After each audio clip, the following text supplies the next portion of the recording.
জনগণের এমপি টেমপি এগুলো খুবই সস্তা চটকদার কথা হবে, আমি এগুলোর মধ্যে নাই।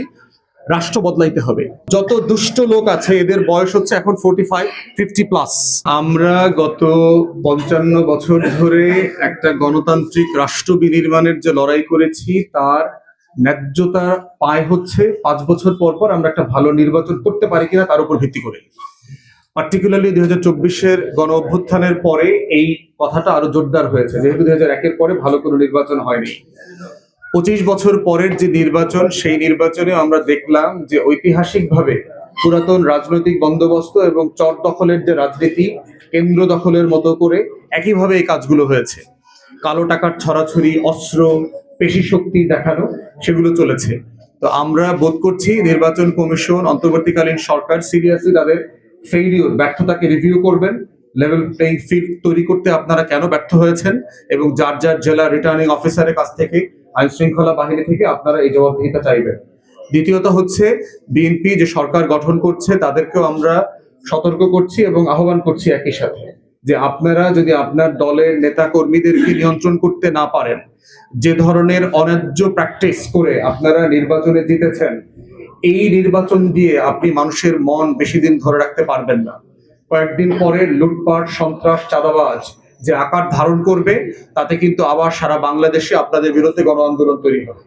অতএব সেই জায়গাতে আপনাদের সুশাসন, দুর্নীতি, চাঁদাবাজ, সন্ত্রাস বিরোধী রাষ্ট্র গঠনের যে অঙ্গীকার আপনারা 31 দফায় করেছেন, সেইটা আমরা কাগজ কলমে না, আমরা প্র্যাকটিক্যালি গ্রামে গঞ্জে, পাড়ায়, মহল্লায় দেখতে চাই। আইন শৃঙ্খলা বাহিনীকে অ্যাক্টিভ করা, সক্রিয় করে জনগণের ন্যায্য ভীতি দূর করার এবং বিচার পাওয়ার অধিকারকে নিশ্চিত করবার জন্য যা যা করণীয় সেটা আপনারা করবেন। তা না হলে আমাদের আপনাদের সরকারের সমালোচনা করা, জনগণকে নিয়ে জনমত তৈরি করা এবং রাজপথে সক্রিয় থাকার যে লড়াই, সেই লড়াই অব্যাহত থাকবে।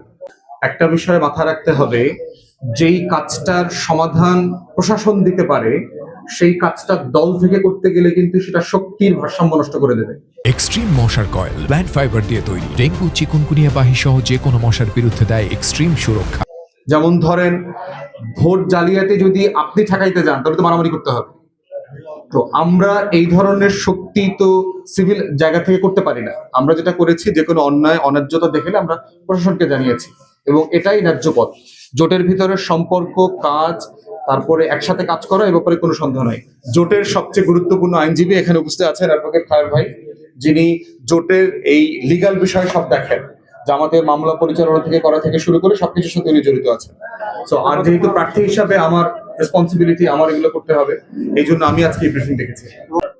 2 জন হেভিওয়েট প্রার্থী, লাঙ্গলের প্রার্থী তো 2-3 বারের নির্বাচিত অনির্বাচিত এমপি মিলায় ঝিলায়, তো 2 জন হেভিওয়েট প্রার্থী এখানে ছিল এবং ওনাদের ডেইলি কস্ট আমার টোটাল ইলেকশন কস্টকে ছাড়াই যাবে আর কি, ওনাদের যে অবস্থা। এরপরে আমার মার্কাটা নতুন, আমাকে মানুষ চিনলেও আমার মার্কার সাথে তো গ্রামের মানুষ পরিচিত না। এই সব মিলিয়ে ভোটার, আমি যে পরিমাণ ভোট পেয়েছি এটা নিঃসন্দেহে বাবুগঞ্জ মুলাদির হিস্ট্রিতে এই লেভেলের কম্পিটিটিভ ইলেকশন এর আগে কেউ দেখেছে বলে আমার মনে পড়ে না। আর এরকম ভোট পেয়ে কিন্তু এমপি হওয়ার ঘটনাও বাবুগঞ্জ মুলাদিতে আছে, আমি যে ভোট পেয়েছি। অতএব সেই জায়গাতে মানে আমি ওই জনগণের এমপি টেমপি এগুলো খুবই সস্তা চটকদার কথা হবে, আমি এগুলোর মধ্যে নাই।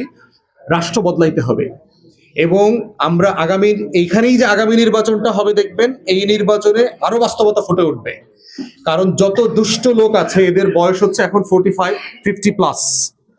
আপনি ইয়াংদের ভিতরে এই চট দখল করার রাজনীতির আপনি দেখবেন না। অতএব গ্র্যাজুয়ালি এই ইয়াং জেনারেশন, ইয়াং ভোটারদের সংখ্যা যখন বাড়বে তখন পুরাতন রাজনীতির কবর এমনি হয়ে যাবে। অতএব আমরা ওটাকেই ন্যাচারালি অর্গানিক পদ্ধতিতে প্রমোট করতে চাই। এটাই একটা দেশ রাষ্ট্র বদলের একমাত্র উপায়।